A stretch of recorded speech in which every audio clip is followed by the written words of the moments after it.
Olá, nós estamos no nosso segundo episódio. Estou aqui com a doutora Luana Andrade. O nosso tema é temperamentos e o tema de hoje nós vamos falar sobre temperamento na infância. Né, doutora?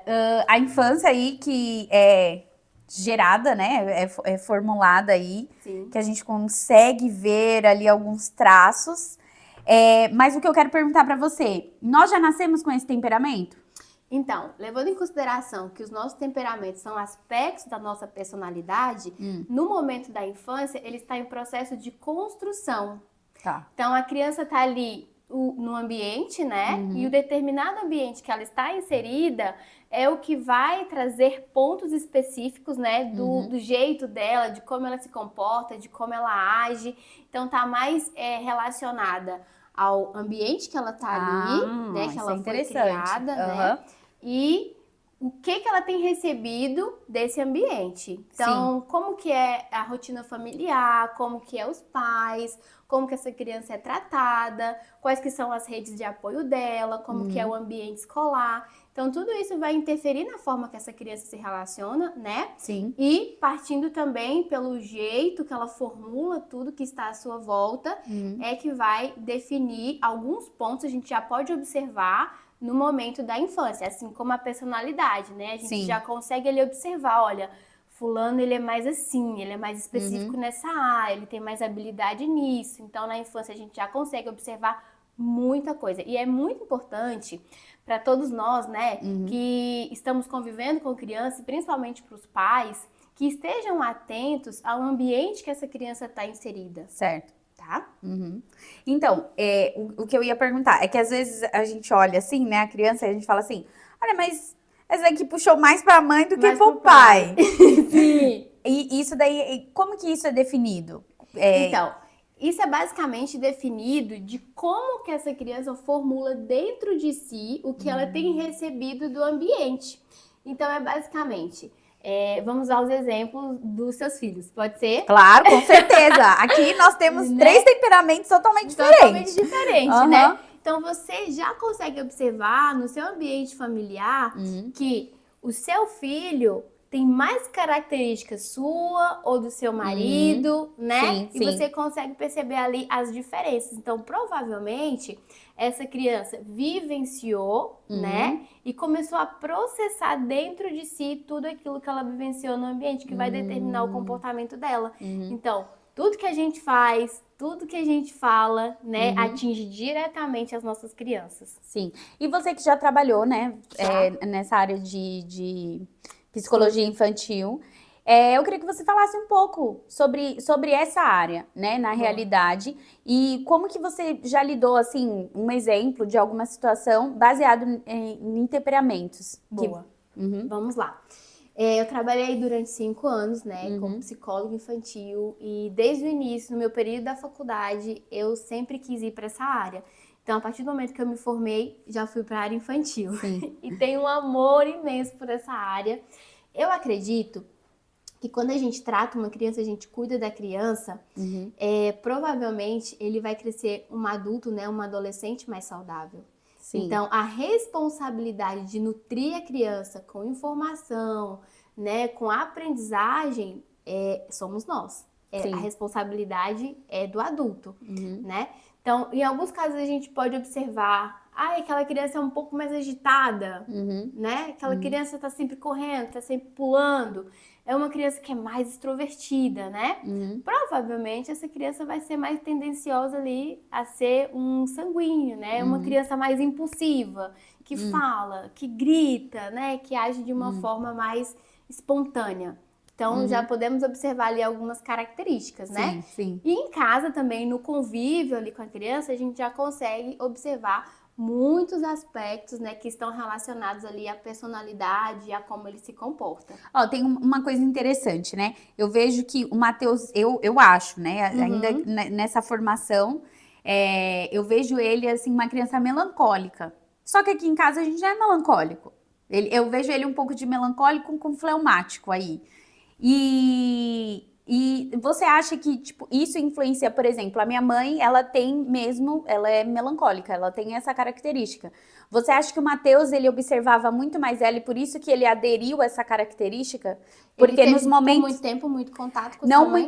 não muito contato, mas toda vez que ela vinha para Portugal, que Uhum. ele teve na infância até 1 ano, e depois quando que ele cresceu, então ela já veio para cá mais de 4 vezes, mas todas as vezes que ela está aqui, ele só convive com ela. Tipo, ele não tem mais convivência com a gente, ele vive do lado dela o tempo todo. Sim, tá muito relacionado ao vínculo que ela tem que ele tem com ela, né? Aham. Pode ser que seja um vínculo mais forte, Sim, ok. né? Aham, Na cabecinha dele é uma pessoa muito importante. sim. Então, eu vou me espelhar naquela pessoa, entendeu? Então, na infância, as crianças sempre procuram referências, Sim. né? E aí, essas referências é a partir dos comportamentos. Então, a forma como a sua mãe se comporta com ele pode ser muito importante para ele e ele pode ser que ele tenha, sim, né, absorvido muitos aspectos e características da sua mãe. Eu vejo nessa parte do melancólico mesmo. Então, tipo, minha mãe sempre tratou ele assim como um bebê, né? E tava ali, dá atenção. Mas eu também vejo um pouco de característica do Wilson, que é uma pessoa muito inteligente, muito. Mas também, se você não falar, vamos, Matheus, ele não vai, ele não sai do lugar. É um pouquinho do pai. É, um pouco do pai. E já o Miguel é totalmente sanguíneo, rock and roll, Estado. 100%. Sim. É a mãe inteira. E Assim. você já parou em algum momento e olhou assim pra criança e fala: meu Deus, ele tá fazendo a mesma coisa que eu faço? Exato, exato. O Miguel, e parece que o Miguel, ele já tem assim, parece que ele é mais velho que o Matheus, em termos de atitude. Tipo, ele é ágil, não, vamos. Responsável. Ele coloca o sapato, ele tem que arrumar, ele arruma tudo certinho. Ele faz, o Miguel, ele é totalmente. E o Lorenzo, ok, o Lorenzo, ele é um bebê, ele tem 1 ano. Só que você já vê traços dele de uma pessoa totalmente irritada. Porque. Não, porque ele não é carinhoso. O Miguel, ele era carinhoso, ele tem esse jeito sanguíneo. Mas ele é carinhoso, ele faz assim, ele pega no rosto, ele dá beijinho, ele quer ficar abraçado. O Lorenzo não, o Lorenzo é irritado mesmo, ele faz, não, ai, e vai pra cima das crianças pra bater. Então, isso daí que gera uma dúvida. Será que a criança nasce com isso? Tá bom, eles veem o nosso comportamento, mas será que também o Lorenzo, pelo fato dele ver o ambiente, que é muita gritaria, irmão brigando um com o outro, Sim. e ele já acha que ele tem que dominar ali? Ó, a criança, eu uso muito esse exemplo, né? Aham. A cabecinha dela é um HD totalmente vazio quando ela nasce, certo? Certo. E aí, ao longo da vidinha dela, que ela vai se desenvolvendo, ela é como se fosse uma esponjinha. Sim. E aí ela vai absorvendo, e é isso que vai formar todo o caráter dela, toda a percepção dela com relação ao mundo, com relação aos familiares e tudo, né? Então, esse exemplo que você falou, né, de ver o comportamento dos seus filhos e às vezes identificar, nossa, é o meu comportamento, ele faz igualzinho a mim, ou então, não, é mais parecido com o pai, né? Então, existem muitas questões do ambiente, questões também relacionadas à genética, né? Ah, tá, ok. Então isso existe também. Existe também, né? Parte da nossa personalidade, da nossa identidade, né? Tem questões genéticas, tem questões também do ambiente, do comportamento. E que são fatores, assim, principais e de base, é o que a gente recebe realmente na nossa infância. Que a gente experiencia na nossa infância e vivencia na nossa infância. Então, todas as vezes que eu conversava com os pais, eu sempre tinha a mesma fala. Fiquem atentos, né, ao comportamento que você está emitindo e as ações que você está tendo com aquela criança. Porque futuramente pode ser que essa criança repita a mesma coisa que você está fazendo. Sim. Tá ali como uma esponjinha, absorvendo. E em algum momento ela vai externalizar tudo aquilo que ela aprendeu. Sim, né? sim. E doutora, quando que isso é definido? Tipo, a partir de que idade eu posso falar, não, agora ele tem um temperamento formado? Existe uma idade ou o temperamento ele vai mudando? Ele é muito relativo. Tá. É muito relativo, né? Porque existem questões do ambiente, existem questões genéticas, né? E existem questões também de como a própria criança absorve tudo aquilo que ela está recebendo. Então, esse amadurecimento, né, de comportamento e de temperamento vai se levar-se um tempo, né? Sim. E aí a gente, dentro da psicologia, a gente acredita, né, que na fase ali da adolescência a gente tá com a nossa personalidade definida, a gente já sabe o que quer, já sabe os nossos gostos, né? E na fase da infância existe essa exploração ainda, né? Mas a gente consegue perceber alguns aspectos. Mas a criança ainda está explorando o mundo, ela ainda está conhecendo, ainda está em fase de formação e desenvolvimento. E amigos, eles podem influenciar no temperamento? Tipo, vamos dizer, na fase adolescente? Sim, essas ou até na escola também. Porque Sim. eu vejo, tipo, o Matheus, ele não tem um tipo de comportamento em casa que ele tem fora. Então, eu vejo, tipo assim, coisas que ele não fala em casa, que ele respeita, mas fora ele fala. Então, isso daí também pode influenciar, né? Sim, mas o que acontece? De fato, as influências, né, que as crianças têm vai muito de encontro com a importância que ele dá, né? E como ele absorve aquilo. Então, de você falar que às vezes em casa ele tem um tipo de comportamento e na escola ele tem outro tipo de comportamento, isso é totalmente normal. A gente também. Aqui eu tenho um comportamento diferente, eu tô na postura de psicóloga e tudo, né? E na minha casa, com meu esposo, eu tenho outro tipo de comportamento. Sim. Então, isso são habilidades que a criança vai adquirindo com o decorrer do tempo. Vai ter ambientes que eu vou me comportar de tal forma. Mas, provavelmente, alguns fatores predominantes da personalidade dele vai se sobressair em vários ambientes. Certo. Entende? A essência dele mesmo, né? Sim. Que você reconhece muitos aspectos dele, que vai estar ali sempre com ele. Doutora, eu vou fazer uma pergunta que eu acho que eu não sei se vai caber, mas a gente vê muito que o que está relacionado, tipo, a comportamentos mais agressivos. De crianças que maltratam animais, essas coisas. Isso tem alguma coisa a ver?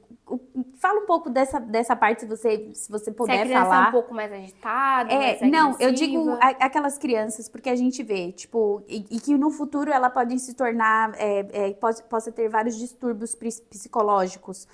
Do tipo de criança que gosta de maltratar gato, que gosta de maltratar. Isso daí é relacionado mesmo ao que ela vê em casa? Ou isso daí nasce dentro dela? Porque a gente vê que a maioria de alguns comportamentos, eles também surgem na infância, né? Tipo, Sim. Você consegue visualizar ele na infância.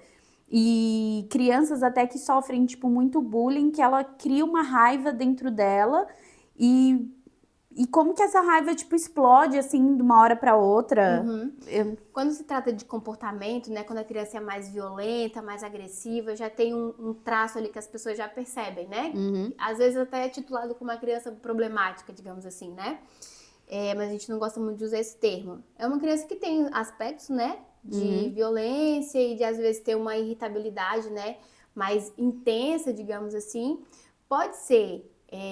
futuramente, né, que tem ali um diagnóstico, né? Sim. Dentro de toda uma avaliação, é feito mesmo uma avaliação muito minuciosa com relação a como essa criança foi, como é que essa criança está dentro do ambiente familiar, do ambiente escolar. Então é feito toda uma análise, né? Uma anamnese junto com a família, para supostamente, né, identificar se tem um transtorno, se essa criança tem ali uma dificuldade mesmo dentro das relações, né? Ou às vezes pode ser uma repetição de comportamento, Sim. né? Se ela aprendeu que em casa é gritando que se resolve as coisas, é agindo de forma violenta ou é derrubando alguma coisa no chão que ela vai resolver, né? É muito natural que essa criança reage dessa forma em casa ou na escola e em outros ambientes também. E tipo assim, por exemplo, se ela, vamos dizer, ela sofre um bullying na escola, né? A ação dela é uma coisa que ela também, tipo, sofre, talvez ela pode sofrer isso também dentro de casa, tipo, de alguma outra forma, tá a bom? Reação dela, a forma como ela se comporta. Pode ser que em algum momento, né, ela tenha até vivenciado uma situação de violência ou uma situação mais agressiva, né? Ou pode ser que os pais sejam violentos ou quem tá ali no ambiente dela. A criança sempre vai se espelhar, né? Ela sempre vai se espelhar em quem tá mais próximo dela, em quem tem mais vínculo. Qual que é o maior vínculo dela, né? E nós precisamos tomar cuidado com a criança que é muito introvertida? Sim. A gente tem que conseguir identificar até onde, né, é timidez, né? Uma criança mais quieta, mais tranquila, faz parte da personalidade dela, né? São características dessa criança. E até onde isso tem impedido dela ter uma boa interação social. Certo. Né? Dela se desenvolver como ser humano mesmo, né? Até mesmo na escola, isso é extremamente necessário, né? Sim. Então, às vezes, vai precisar de um auxílio, né? De uma psicóloga infantil para auxiliar, e às vezes a criança tem só uma timidez, ou um medo, ou uma insegurança, e aí tem sempre que identificar o que está por trás desse medo, o que tem feito essa criança se sentir insegura, como é que tá os familiares dela, os pais, como é que estão gerenciando todo esse tipo de comportamento. Certo. Bom, galera, então é isso, ó. Vocês viram que a maioria dos nossos temperamentos, eles influenciam por nós pais. Então, isso é muito importante, né, doutora? Porque nós temos que estar sempre atentos. Eu vou até ficar mais atenta, tá? Porque eu tô vendo aqui uma situação aqui em casa que eu sei que não vai ser bom pro futuro deles. Sim. E eu vejo por mim mesma. Eu acho que talvez se eu tivesse sido formulada melhor no meu temperamento dentro de casa, do ambiente familiar, daquilo que os meus pais vivenciavam dentro de casa, talvez eu teria sido um pouco mais equilibrada em algumas coisas. E às vezes a gente cobra um equilíbrio da criança que a criança não vai poder dar, porque ela não tem amadurecimento cognitivo para gerenciar muitas situações. Então vai ser sempre o adulto que vai ter que dar o exemplo e que vai ter que gerenciar aquela situação de conflito. Então, se a criança tá ali chorando e você fala só assim, cala a boca, não pode chorar, não é assim que vai resolver a situação. Sim. O cérebro maduro é do adulto. Sim. O cérebro da criança está em desenvolvimento. Então, quem vai nutrir esse cérebro somos nós. Então, a responsabilidade é nossa. Mas então fala aí, doutora, agora que a gente já tá nesse assunto, conta pra gente, é que a gente já vai encerrar esse episódio, mas conta pra gente, qual que é as nossas atitudes como pais que a gente deve tomar em certas situações? Porque vamos dizer, né, nós devemos sempre priorizar a criança, mas o pai, ele também passa por uma carga emocional muito grande, que às vezes eles não conseguem gerir. Então, tipo, chega em casa exausto, o filho começa a chorar e, tipo, ele chora, vamos dizer assim, da hora que pega ele na creche, até a hora que chega em casa, e depois você já não sabe nem mais porque ele tá chorando. E chega um determinado tempo que você já, tipo, já grita, cala a boca, não quero mais, chega! Chega assim no limite, né? E aí é o pai chorando, a mãe chorando. Então, doutora, e aí eu queria que você contasse pra gente, falasse pra gente, como que o pai deve lidar nessa situação? Do surto da criança, e a gente surta junto, porque é muito difícil, e porque isso daí também pode acabar influenciando eles, num comportamento e temperamento deles, né? Dependendo do nosso tipo de... Como você falou. Como você falou, de mandar eles calar a boca e enfim. Ah, ok. Então, Cassi, o que acontece?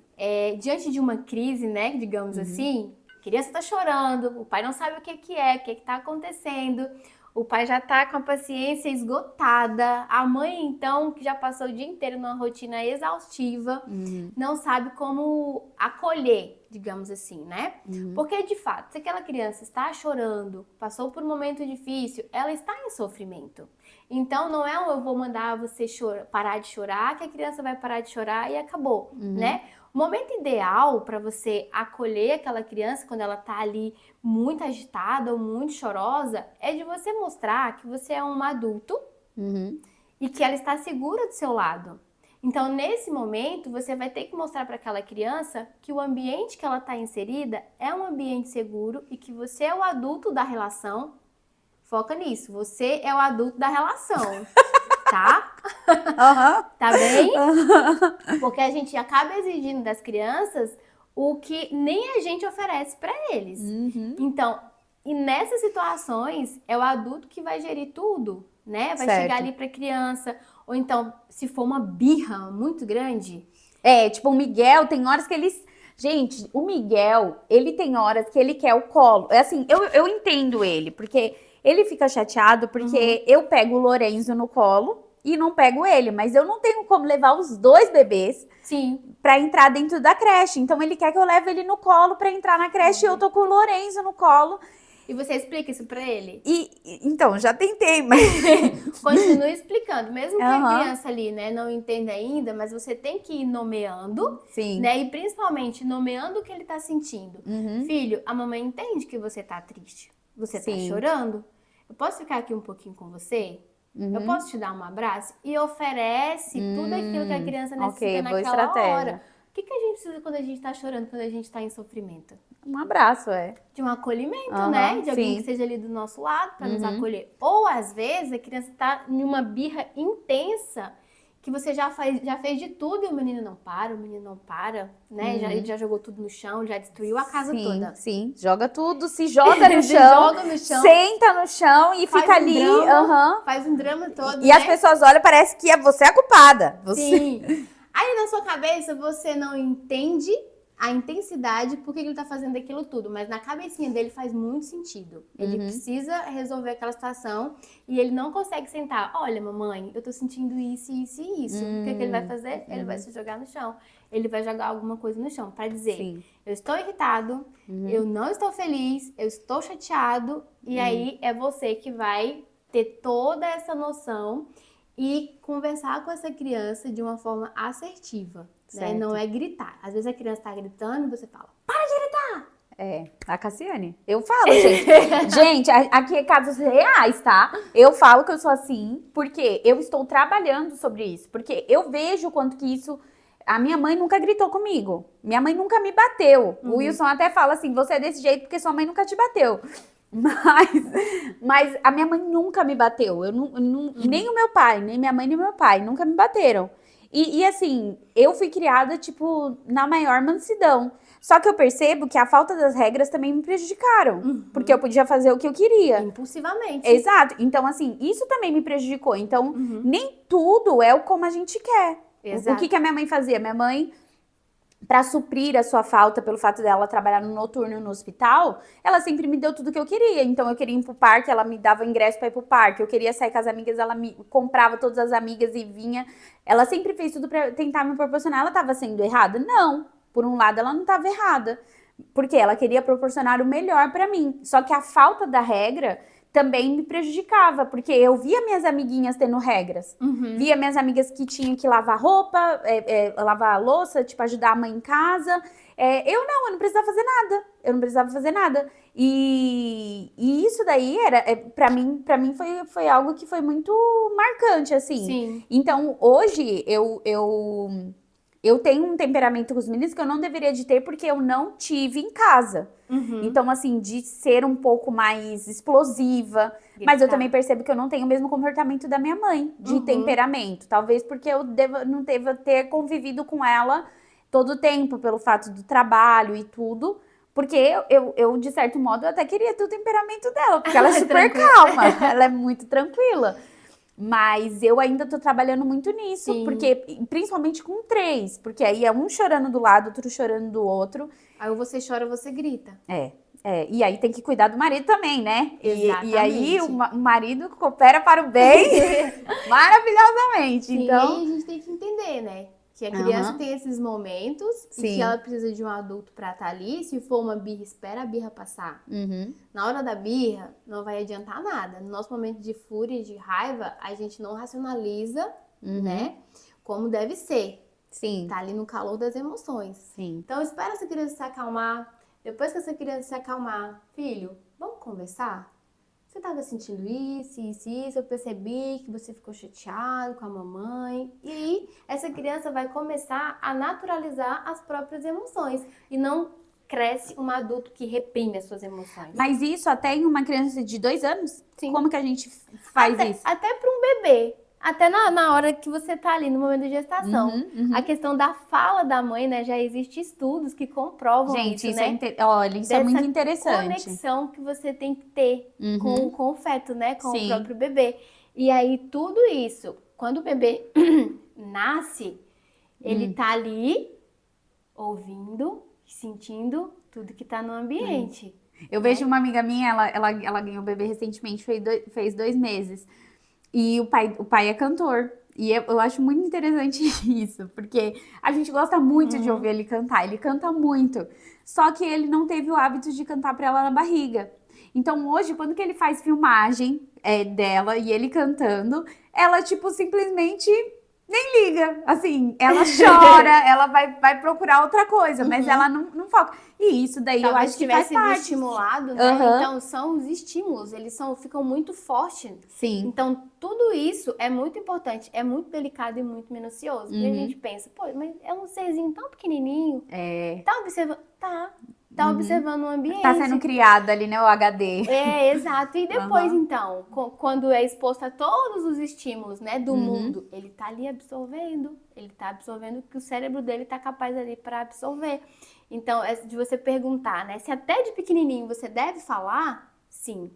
A gente deve falar e a gente deve verbalizar o tempo todo. A gente tem que explicar. Luana, mas ele é um bebê, ele não entende. Sim, mas ele tem que ser exposto a esses estímulos, que quando o cérebro dele estiver maduro o suficiente para absorver essas informações, vai ser mais fácil para gerir. Entende? Doutora, e uma última pergunta aqui, que eu não posso deixar de fazer isso. Os pais que já lideram com essa situação, por exemplo, o meu caso, hoje que reconhece, que está tentando fazer essa mudança, mas já vê que alguns traços da criança, ele já foi meio que formado, né, por conta de um comportamento nosso. É possível que seja mudado, tipo, a partir da nossa mudança? Sim, sim. E você vai perceber que é muito espontâneo. Tá. A partir do momento que você muda o seu comportamento, quem tá junto com você, quem convive com você, vai mudar também. Sim. Então, Luana, a partir do momento que eu sou um pai, né, e tudo, uma mãe adulta, madura, entendendo que o meu cérebro maduro que vai auxiliar o meu filho, e eu tenho que mudar muitos comportamentos para que meu filho receba, né, da melhor forma, os ensinamentos e a aprendizagem e tudo, você vai perceber. Sim. A mudança. Sim. Ou pelo menos o equilíbrio ali.